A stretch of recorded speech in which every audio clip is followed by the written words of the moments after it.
ಶ್ರೀ ಕ್ಷೇತ್ರ ಧರ್ಮಸ್ಥಳ ಗ್ರಾಮೀಣಾಭಿವೃದ್ಧಿ ಯೋಜನೆ ಚಿತ್ತಾಪುರ ತಾಲೂಕಾ ಡಾಕ್ಟರ್ ವೀರೇಂದ್ರ ಹೆಗಡೆ ಅವರ ಹಾಗೂ ಡಾಕ್ಟರ್ ಹೇಮಾವತಿ ವಿ ಹೆಗಡೆ ಅವರ ನೇತೃತ್ವದಲ್ಲಿ ಮಹಿಳಾ ಜ್ಞಾನ ವಿಕಾಸ ಕಾರ್ಯಕ್ರಮದಡಿ ನಡೆಯುವ ತಾಲೂಕಾ ಮಟ್ಟದ ಮಹಿಳಾ ವಿಚಾರಗೋಷ್ಠಿ ಕಾರ್ಯಕ್ರಮ ಇಂದು ಚಿತ್ತಾಪುರ ಪಟ್ಟಣದ ಅಕ್ಕಮಹಾದೇವಿ ಕಲ್ಯಾಣ ಮಂಟಪದಲ್ಲಿ ಅದ್ದೂರಿಯಾಗಿ ಜರುಗಿತು.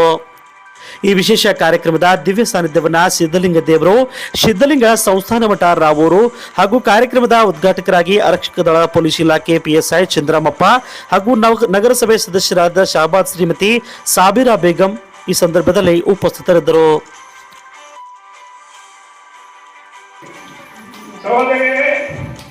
ನನ್ನ ಪಾತ್ರ ಶ್ರೀ ಕೃಷ್ಣಮೂರ್ತಿ ಸಾಹೇಬ್ ಹೇಳಿದ್ರೆ 12 ಗಂಟೆವರೆಗೆ ನೀವು ಬಿಟ್ಟು ಬಿಡ್ರಿ, ನೀವು ಬಂದು ಬಿಡ್ರಿ ಅಂತ ಹೇಳಿ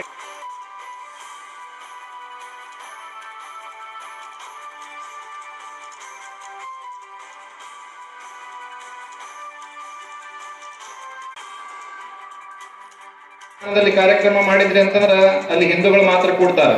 ಒಂದು ಮಸೀದಿಯಲ್ಲಿ ಒಂದು ಕಾರ್ಯಕ್ರಮ ಮಾಡಿದ್ರೆ ಅಲ್ಲಿ ಮುಸ್ಲಿಮ್ಸ್ ಮಾತ್ರ ಕೂಡ್ತಾರೆ.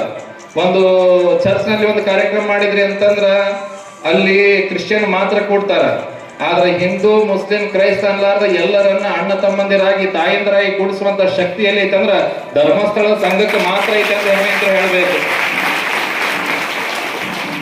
ಜಾತಿ ಧರ್ಮ ಅಂತ ನೋಡಲಾರದ ಪ್ರತಿಯೊಬ್ಬರಿಗೆ ಸಹಾಯ ಮಾಡುವಂತಹ ಸಂಘ ಅಂತಂದ್ರ ಅದು ಧರ್ಮಸ್ಥಳದ ಸಂಘ. ಮಹಿಳಾ ಗೋಷ್ಠಿ ಅಂತ ಇಲ್ಲಿ ವಿಚಾರವನ್ನು ಇಟ್ಟುಕೊಂಡಾರ. ತಾಯಿ ಅನ್ನುವಂತಹ ಶಬ್ದ ಬಹಳ ದೊಡ್ಡದು.